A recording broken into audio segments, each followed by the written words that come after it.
dele, não é sua. E às vezes nós nos sentimos donos da igreja. Isso é um perigo. Mas no início do ministério a gente está apaixonado pelo Senhor.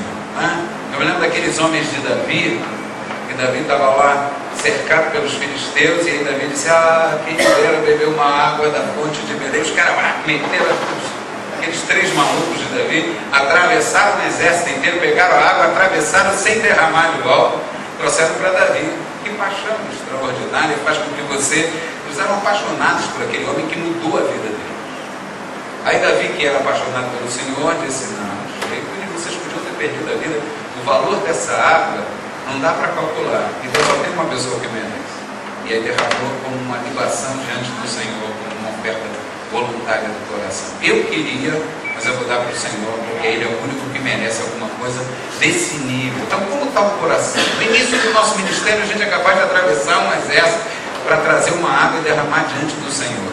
A gente é capaz de dar o melhor de nós. A gente é capaz de pagar para ser pastor. A gente é capaz de fazer qualquer coisa para desenvolver o ministério. A gente atravessa as madrugadas querendo ouvir a voz de Deus. A gente tem um tempo de sede, de fome diante de Deus que parece que não acaba nunca.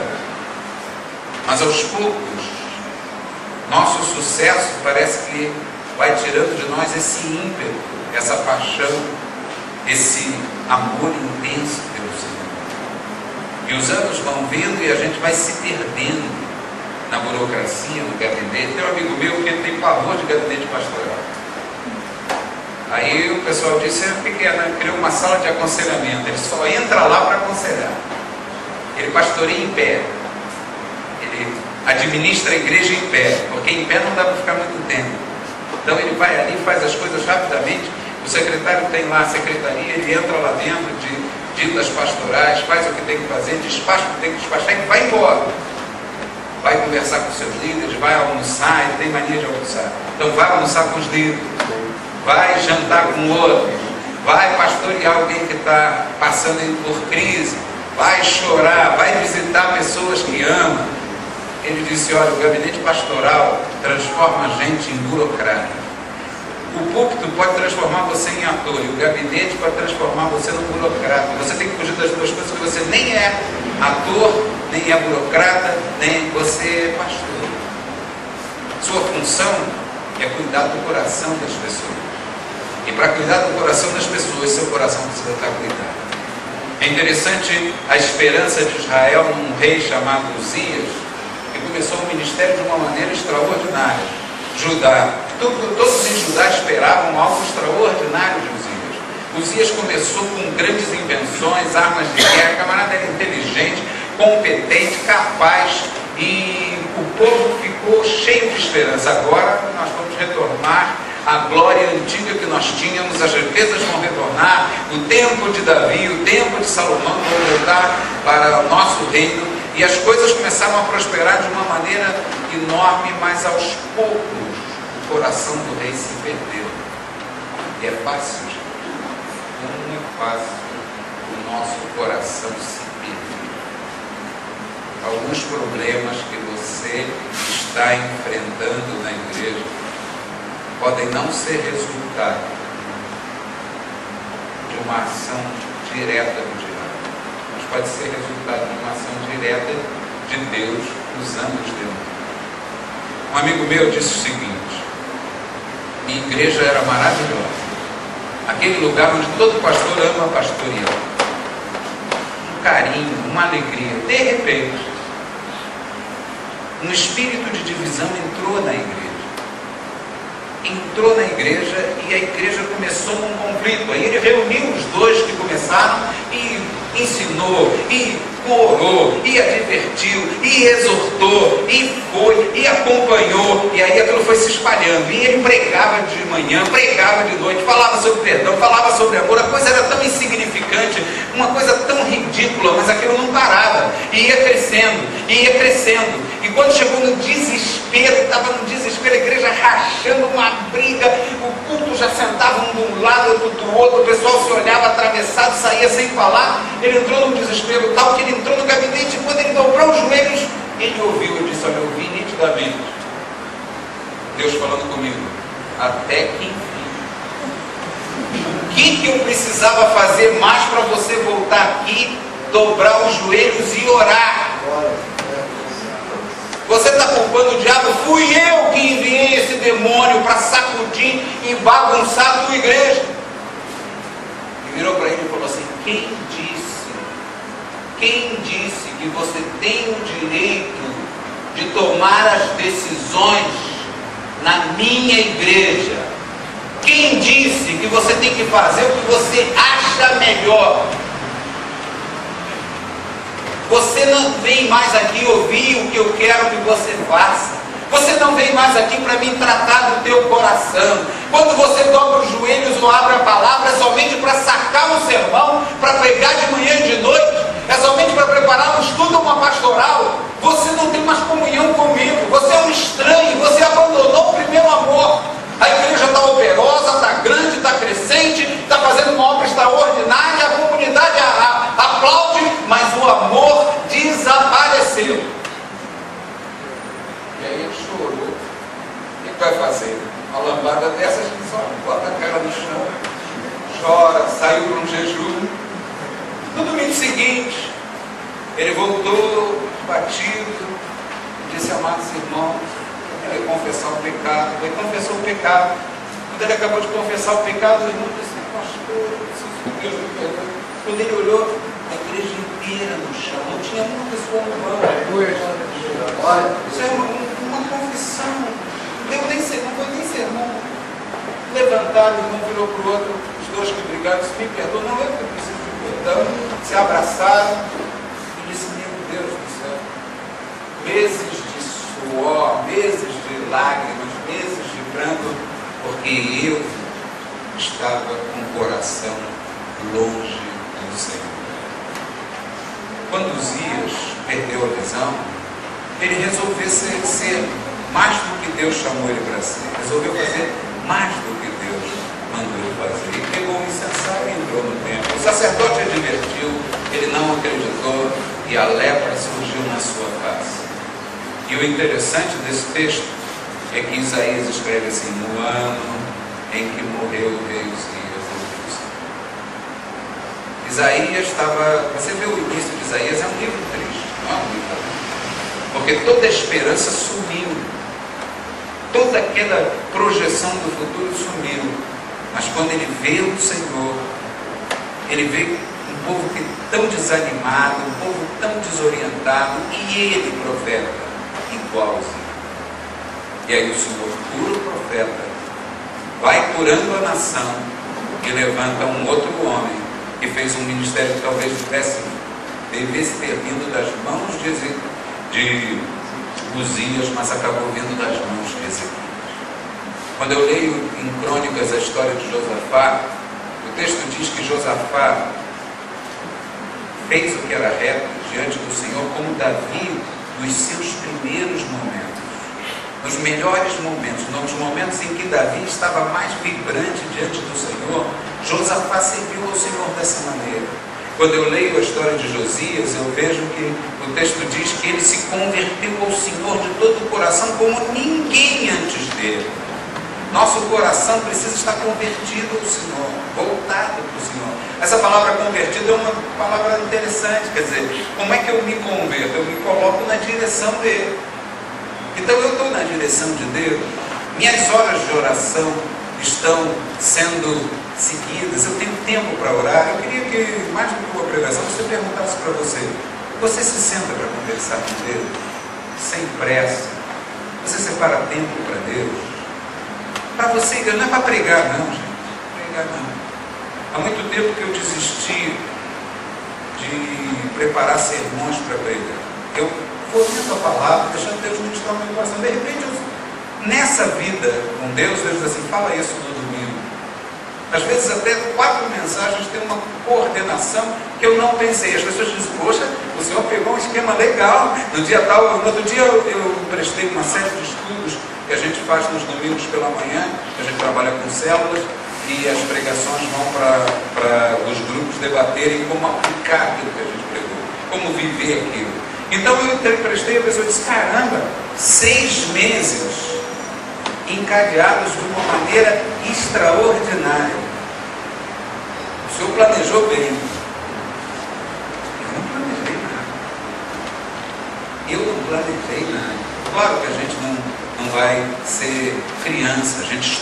muito, lê muito, mas para o coração, para encher o coração, para aprender de Deus, para conhecer a Deus, para parar e ouvir a voz de Deus. Quem disse que eu tenho o direito de conduzir minha igreja?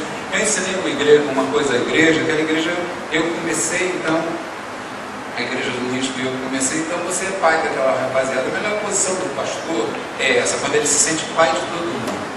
Ele não é o grande pregador, não é nada, ele é paizão.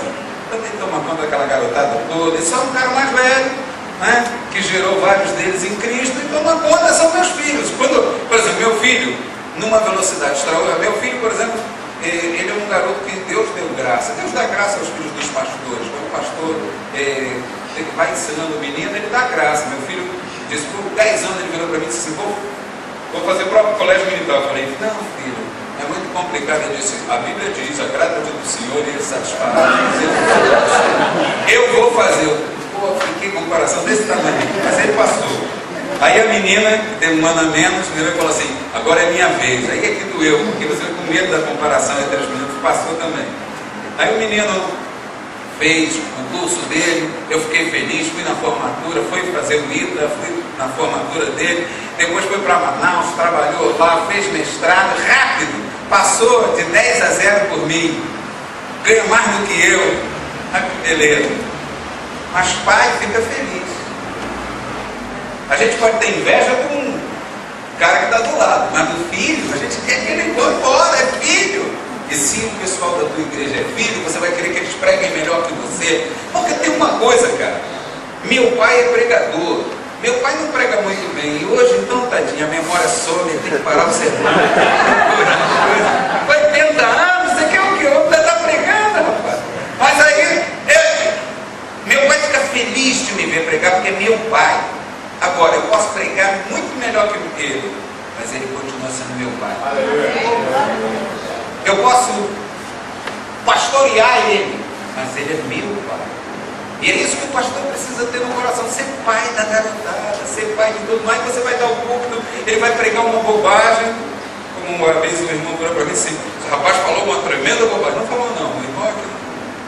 Eu falei, mas eu já falei um monte, então quando esses garotos erram, eu sento com eles e converso com eles, olha, isso aqui não é verdade, por isso. Corrige o garoto, porque ninguém sobe no púlpito sem cometer nenhum erro. Até aquela velha história, né? O camarada que botou Lázaro em cima da árvore, querendo ver Jesus. Tadinho do seminarista. Tão nervoso que botou Lázaro em lugar errado. Quando ele lembrou, ele disse, desce da árvore, isso aqui eu tenho que subir. Mas o que você vai fazer? Vai dar outra oportunidade para dar outra e acertar. Encorajar, corrigir, abençoar. Tem que ser assim.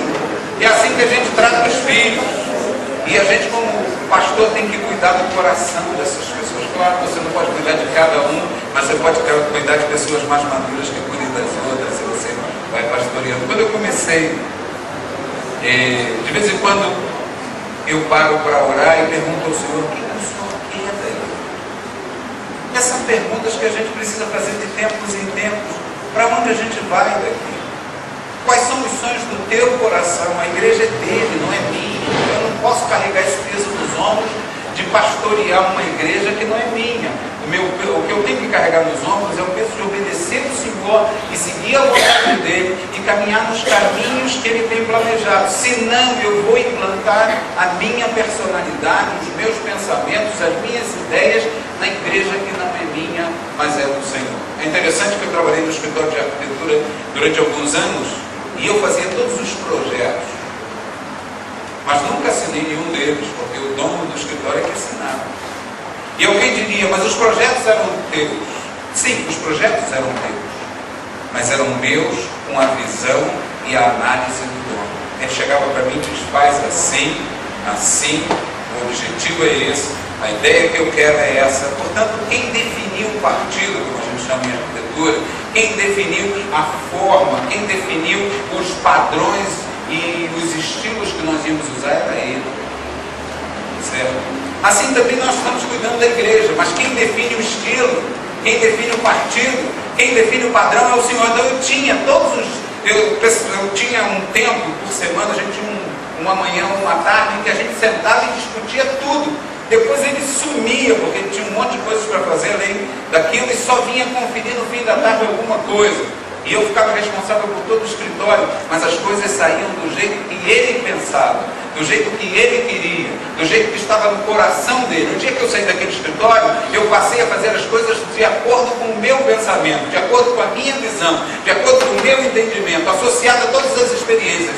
Mas naquele tempo, eu estava debaixo, e isso me preparou para entender o que é o pastoreio. O pastoreio é a gente estar debaixo da vontade de Deus, sabendo o que Deus quer, como Deus quer, e fazendo as coisas caminhar na direção do sonho de Deus. E de vez em quando a gente tem que parar e perguntar, mas é isso mesmo, Senhor? É isso que o Senhor quer para a igreja? Porque senão, daqui a pouco nós estamos... Sabe como é que você sabe quando seu coração não está bem? Você começa a gritar com sua mulher, começa a tratar mal o seu filho. A única coisa que você quer fazer quando chega em casa é ver televisão, para não pensar em nada. Ou se você tem outro hobby, ligar a internet, ou então ficar ouvindo música de olho fechado, ou ver um jornal atrás do outro, ou ler um jornal atrás do outro, ou se isolar nos livros. Isso mostra que você está estressado. Por que você está tão estressado? Porque seu coração está precisando ser cuidado. Seu coração está precisando tirar o peso. Seus ombros precisam deixar o fardo cair por terra. Por maior que seja a igreja, por maiores que sejam os compromissos, entenda uma coisa: Deus não nos dará um trabalho desumano. A obra depende dele. Se ela é grande demais para um homem só, então Deus vai mandar pessoas para estar com você. E você tem que aprender a dividir com elas. E você tem que aprender a honrar essas pessoas. E tem que aprender a não ter medo dessas pessoas. Uma vez, eu estava no seminário e o pastor Davi Gomes disse uma coisa para a gente: gente, eu quero que vocês aprendam uma lição na vida de vocês. Ao longo da vida, muitas pessoas vão trair vocês. Ao longo da vida, muitas pessoas vão fazer o que não devem contra vocês. Eu sofri muitas decepções na minha vida, mas eu decidi, diante do Senhor, me negar a deixar de acreditar nas pessoas. Porque quando um trai, 100 são fiéis. Porque quando um machuca, há centenas que não te machucam, mas te encorajam, te apoiam, choram e oram por você. Acredite nas pessoas. Você já sabe, é claro que há pessoas que ainda não estão maduras para subir numa posição. Às vezes nós até atrapalhamos a vida pegando uma pessoa muito tenra e colocando numa posição que ele não entende. Precisamos ouvir o Senhor. Jesus, que era Jesus, passou a noite inteira orando para escolher os 12. Mesmo assim veio um gaiato no meio. Mas foi uma noite de oração. Gente, precisamos ouvir o Senhor. Às vezes aquela pessoa será extraordinária no seu ministério daqui a 2 anos, mas não agora. Às vezes pegamos um neófito, o cara acabou de se converter, colocamos ele diante de multidões, falando sempre a mesma coisa. Daqui a 5 anos você encontra o cara, ele está na mesma coisa, contando o mesmo testemunho, não há maturidade, a vida dele, não, a gente precisa ter cuidado. Usamos as pessoas por causa da celebridade delas, por causa do nome delas. A igreja não precisa disso. Um homem simples que super cheio do Espírito Santo dá uma palavra e quebranta todo o povo. Não precisa usar as pessoas. No momento em que elas estiverem maduras para subir e para darem um testemunho que não desestruture a vida pessoal delas, foram discipuladas, sabem o que estão fazendo, porque é diferente daquele indivíduo que se converteu dar o testemunho para o amigo dele subir aqui na frente e enfrentar uma multidão despreparada. E depois ser atacado pelo inimigo e não saber se defender. É muito diferente. Então, como pastores, cabe a nós esse cuidado. Mas um dia, aquela pessoa que está chegando hoje pode vir a ser a pessoa mais importante de ajuda e de amparo do seu ministério. Então, precisamos deixar as pessoas crescerem. Alguns pregarão melhor do que você, outros serão excelentes mestres, outros serão pastores de corações assim extraordinários, outros discipularão de maneira extraordinária, outros cantarão de maneira que a sua igreja dirá: graças a Deus passou aquele tempo que o pastor dirigiu louvores. Ah, meu Deus, o tempo que o pastor tocava violão. Difícil, né, Senhor? Mas glória a Deus, passou esse tempo de deserto. Irmãos,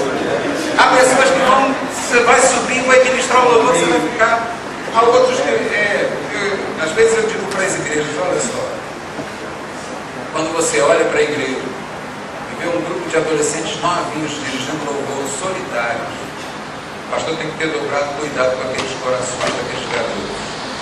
Mas precisa sacudir aquela igreja, porque quem é que está se debruçando sobre esses garotos para ensinar eles o Evangelho? Quais são os músicos velhos que estão ali pastoreando essa garota? Só sabe reclamar que os garotos tocam mal? Quem está ali ensinando eles qual é a altura do instrumento? Quem está ministrando ao coração dessa garotada? Quem está andando com eles? Quem está chorando com eles as angústias deles? Alguns deles não têm um crente na família, estão ali lutando como desamparados. Isso nós como pastores não podemos permitir. Se você tem aqueles garotos todos ali na frente e não tem ninguém, pastoreia eles, cuida deles, ora com eles, chora com eles, leva-os à maturidade, leva para congresso, vai junto, fica do lado deles, anda com eles. Mas o ideal não é esse.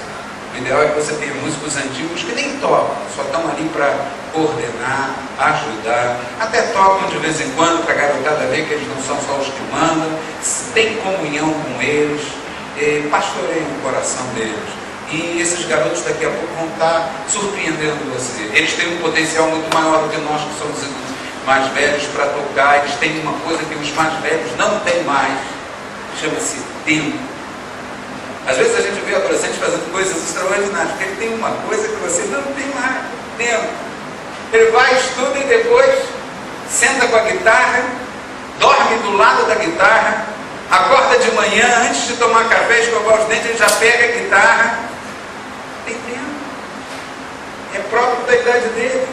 Se você pega os seus adolescentes e se prepara para evangelizar, caramba, que coisa extraordinária. Por quê? Porque ele tem uma coisa que você não tem tempo.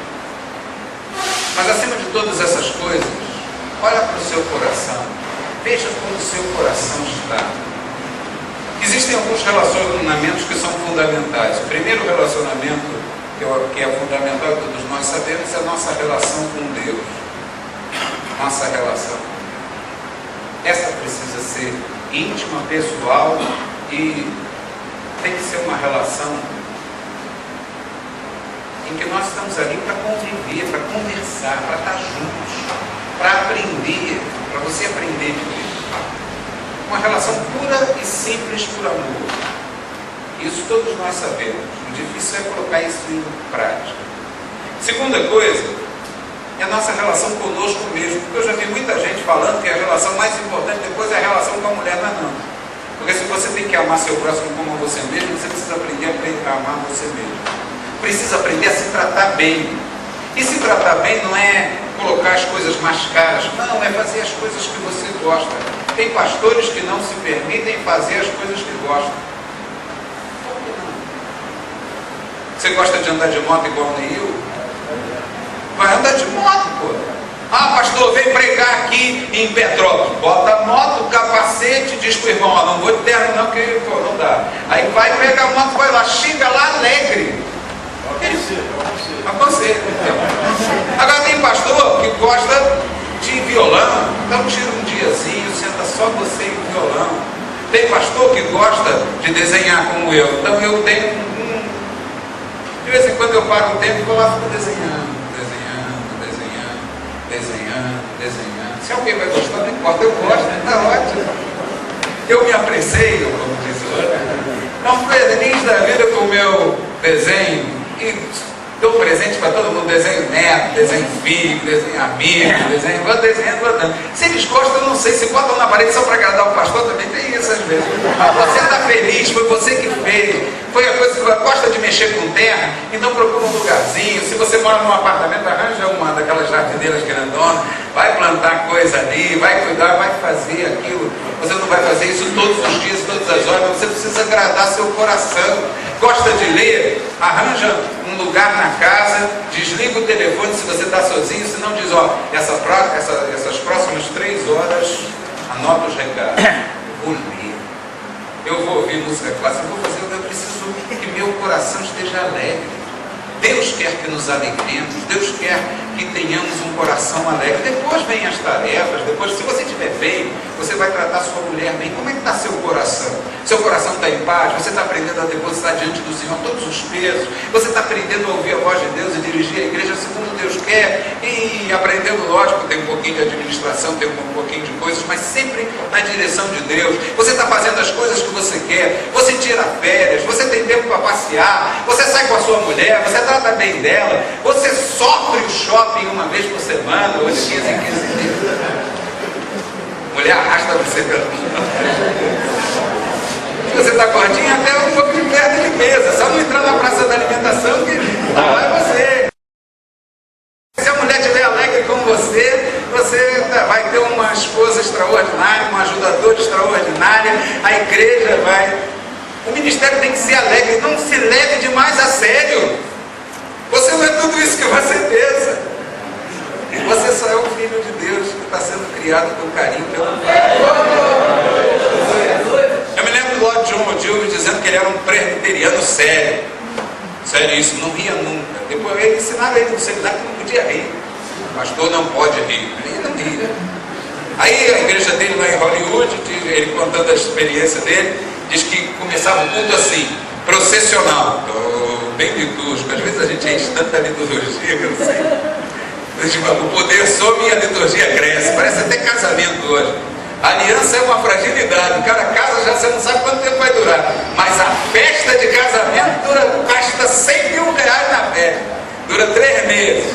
Aluga a casa mais cara, é uma complicação. No meu tempo, rapaz, você pegava os bancos da igreja, tirava no quadrado, vinha aquele bolo de frutas horroroso, e pior ainda, bolo salgado, cheio daquela gordura hidrogenada em cima, e a gente comia, saía feliz e os casamentos duravam 50 anos. Agora, faz tanta coisa dura 3 meses. Pois é, a liturgia é assim também. Enche de liturgia e poder de Deus fica faltando, oração não tem. Gente, olha só, deixa eu parar aqui antes de contar a história do Lorde John O'Dills. Existe uma praga no meio da igreja, que é a seguinte: o cara vê uma igreja do irmão crescer, chega lá e diz: o que você está fazendo? Estou fazendo isso assim, dá certo. Dá certo? A gente não tem que fazer o que dá certo, a gente tem que fazer o que Deus quer que você faça. Está crescendo, irmão? Quanto tempo o pessoal ora? Porque isso aí é fundamento. O pessoal, não, irmão, está dando certo, eu uso esse método, aí tu vai atrás do método. Só que tem lá na igreja dele um grupo de 20 pessoas que jejua 2 vezes por semana, que ora 3 horas todo domingo antes do culto. Os camaradas, aí o pastor faz a mesma coisa, aí o fogo cai lá dentro e tu está pensando que é o método dele que está resolvendo o problema. Olha só, seriedade com a palavra, vida reta, oração e obediência à voz de Deus é o método. O resto são detalhes que você pode usar à vontade, mas não são eles que vão fazer a coisa acontecer. E aí o Lord John O'Dills disse que o culto dele era assim, tocava aquele troço enorme, aquele órgão de tubo, aí entrava um processional assim, entrava o coral todo, solene, atrás do coral entrava o pastor auxiliar com uma cruz enorme. E ele atrás, todo mundo de preto, coral de preto, usando de preto, e o pastor de preto.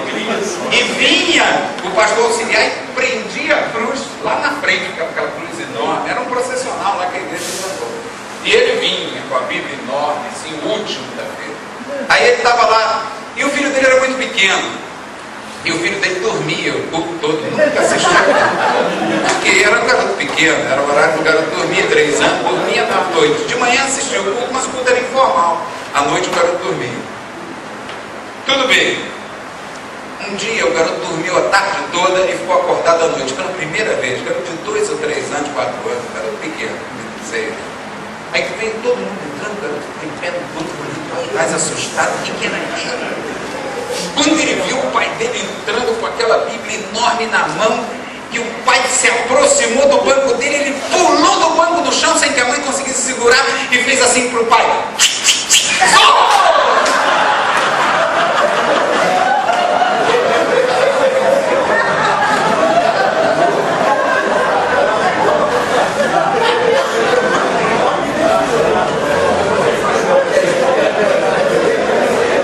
Imagina se meu pai dessa cara. Você está rindo, galera.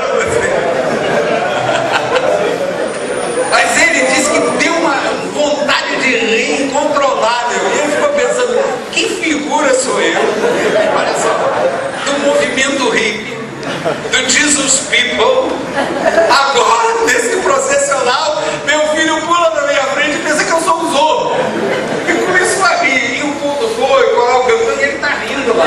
Quando ele levantou para pregar, ele disse, amados irmãos. Quando ele acabou o culto, o pessoal falou, pastor, o senhor hoje estava do céu, que unção, que maravilha. Ele falou, caramba, como eu era chato.